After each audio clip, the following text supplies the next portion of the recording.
Alright, so I'm outside of a 2018 Honda HR-V. This is the EX model. This is actually the Misty Green Pearl, so it's a dark green with a finish on it, so you can see it right there. I'm going to start you at the back of the car and just show you a few things, and we'll go from there. So the first thing I can do is I can walk up. It does have a quick release, so I can pop it open. So this does have keyless entry as far as that standard goes. So you can see it right here off the fob. In the back, I do have my carpeted floor mats that the vehicle does come with. Now, underneath there, I will show you, that is where your spare jack and accessories are for that. So they are stored under there. You do have a spare, it is full diameter. Now, as far as your seats back here, you've got your raised and lower headrests. You do have seating for 3. I can throw these down from right here, so you can see my handles right here. So I'm going to throw that one down and show you. Actually gets pretty flat. And sizing-wise, you've got a good amount of space to work from, so if you were camping and needed to sleep in your car, you absolutely could do so in this car. So that's what's going on from that standpoint. Now, something really cool I want to show you about this, though. Only 2 of my vehicles will do this. 1, the HR-V, 2, the Fit, because they're based off the same platform. So the way I have my seats folded down now, you can also take them all the way up. So if I needed to load up my bike, if I need to go with a TV, potted plant, something that needs to seat really tall, this is a way to do it. So you can see that I can flip these all the way up. So only 2 of my vehicles in the Honda lineup do this. Now, moving up here, it is keyless entry like I mentioned, so I can put my hand on the door handle and automatically unlock for me. When I get out, I could press the lock button and it would lock the doors for me, so that's how that works. Now, hopping into the vehicle, this does have a black interior. It does come with a 7-inch display touchscreen, so you'll see that right there, and I'll go over it in just a second. So over here on the left side, you've got your, window controls, your auto up-down on your driver's side, so one touch, it'll send it up and down. I've got my door locks, my window locks, and then my mirror controls left and right on the pad, and then I can adjust accordingly. Now, down on the dash, you'll notice a couple things. Vehicle Stability Assist, this works with my traction control, so in the event that I go into a skid, it'll transfer power to the wheel. It has better traction. My tire pressure monitoring as far as resetting it. And then my Econ button, whenever I turn this on, you'll see that green leaf pop on right there. It's letting you know that the way you're driving it is, when it's on, it's gonna save you as far as gas mileage goes, but you're gonna give up some things as far as acceleration and a little bit of AC power. So that's how this works. And when it's on and it's off, you can see it's flashing right now. So that is how that works. Now, on the steering wheel, I'm catching a mean glare off some cars here. First thing I'll show you is the Bluetooth controls. They're down underneath, so I'll pull these towards me to use them. So to answer a phone call, to hang up a phone call, voice command as far as that goes, as far as, call so-and-so, that sort of thing. Now, moving up, I will show you. My first button right here is for my menu screen over here. It's a quick jump between audio and Bluetooth, so that's what that is.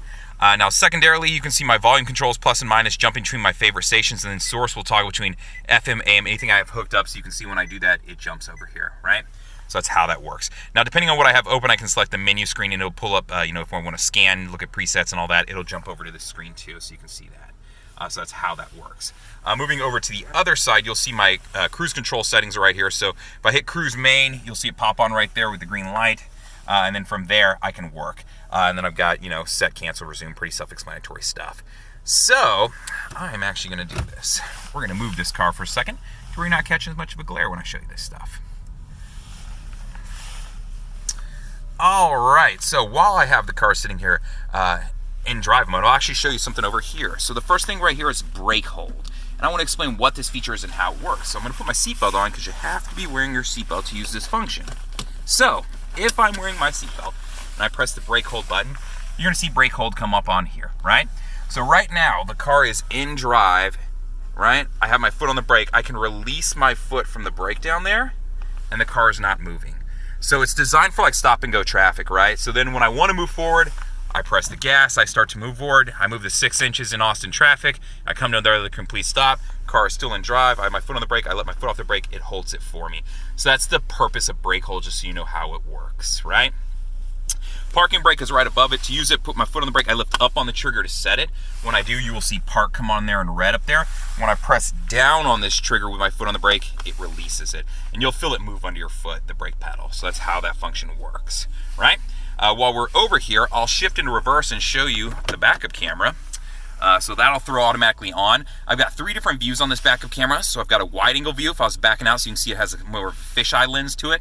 So if I'm backing out and I'm in between 2 big trucks or 2 big SUVs, it'll help me see who's coming from my left and my right. Just a standard backup camera to use. And then this next one, this is actually aimed straight down. So that's the edge of my bumper right there. that's where my hatch is going to open up to. And this solid line is if I was parallel parking, where I would want to make sure that car's bumper is sitting to leave us both room to get in and out. So if I'm backing up to another car, a garage, a bush, anything specific like that, this comes into play. It really does help out because I can switch over from this view to that one when I start getting really close. So that's my backup camera on this vehicle. As I mentioned earlier, it is keyless entry, so I do have the key fob, and then I am set up with a push button start on this vehicle additionally too. The EX model does have heated seats. The controls are right here, so you can see on both sides. I have controls and I have a couple different settings I can set them to. I do have a digital display right here that's kind of dusty right now, but you can see I can control hot and cold, and then how much air is going to be over on the other side. So that's how this works, and then where you want the air to go is down below. Now down underneath my center console, you can see I have them flipped up right there. I do have some USBs and everything that you can work from. I do have a power outlet on the other side too, so you've got some different places you can plug in and charge things. As far as cup holders go, I've got some cup holders. These are kind of cool because I can set it up to be a shallow well, or I can flip them up and make them deeper if I've got a big water bottle or anything specific. And then I do have a sliding armrest, so I can slide that up if I'm one of those people who has to push my seat way up. Maybe you're a smaller person. And I got a little bit of storage down there if I needed to. In the EX model, you do get the sunroof or moonroof, whichever you prefer to call it. Realistically, I think this is technically a moonroof because it opens, but you can Google that if you really want to know the difference between the two. Something I didn't go over a second ago, you do have paddle shifters on this model, so I can upshift and downshift on my own. So it just gives me a little bit more control over the car. So you can see the minus signal for downshifting and then positive for upshifting. Over here, I do have auto on-off headlights, and I do have fog lights in this vehicle. You will notice that there is a button on the tip of the blinker stock, so this is related to the camera. This is the last year that this camera is going to be in the car. I can press this button, or I can turn that right blinker on. Whenever I do, this camera pops on. So this camera is really awesome because it shows red line is the end of your car, red to orange is a car length, and then orange to orange, where you can see that guy right there, is a secondary car length. So you can see this golf cart kind of in that field to give me an idea. So that'll give you an idea for how this works. So I don't have to turn my right blinker on. I can press that button and turn it on and off whenever I want. So it's just really cool. If you're going down the highway and you heard a motorcycle and you didn't know where he was, you're like, maybe he's in my blind spot. You can turn it on and check real quick. So that's how that works. Over on your left side, or excuse me, your right side, you pull down to set your front windshield wipers, and then your back controls are right here to turn those on. So that is how that works. As far as the touchscreen goes, I'll show you a couple things on here. Bluetooth, if you haven't connected a phone yet, you can touch the phone button. It'll prompt you through. If you need to add a secondary phone, that's where you're going to want to go to settings. From here, you'll go to Bluetooth, and then you're going to want to add something to this Bluetooth device list. And then you can see there's a couple people on there. I would add a new one by hitting add, and then it'll start me through the prompt. Turn your Bluetooth on, and then hit OK. So that's how you do that. Info button, this is just tripometer information that I can see right here. If I go to the menu screen, I can also pull up like a clock and wallpaper screensaver. Through those USBs I showed you down below, I could put a picture up here if I wanted to. And I can take the clock off, the date, you can adjust all that stuff. So, audio-wise, I'll show you what you got. One of the last years, you're going to see a CD player in a car. Moving from here, if I touch the source button, you'll see that I've got FM, AM, CD player, USB plugs I can plug into, like thumb drives, anything like that. It is Pandora compatible if I'm listening Bluetooth via my phone. AHA is a free app you can download that lets you pull up like podcasts, books on tape, a whole bunch of different media to be able to listen to. All you do is set up an account with them, so it's not tough. I do have Bluetooth that I can wirelessly stream, and then I do have the HDMI input down there with those USBs if I wanted to plug in something. Mind you, I cannot drive down the road and watch anything on the screen, so keep that in mind. So that's your audio options. Now, setting-wise, I will show you a couple cool things. If you go under System, you can mess with a lot of different things as far as your home screen order if you want to rearrange things.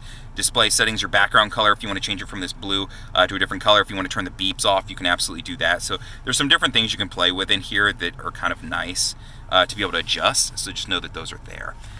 So that's a quick rundown. Honda Link, if you connect up and set up your account, it'll give you recall notices, maintenance reminders, things like that. So it's just something else that you can take advantage of if you want to. So that's a quick rundown of a 2018 Honda HR-V EX. This model specifically all-wheel drive, but the two-wheel drive model will be the exact same, just so you know. So if you have any questions, feel free to reach out. I'd be more than happy to help you out. You can call me at 512-443-4300. You can always email me at the letter J and then F-U-L-L-E-R, that's jfuller@howdyhonda.com, or you can just comment on the YouTube video. Thank you much.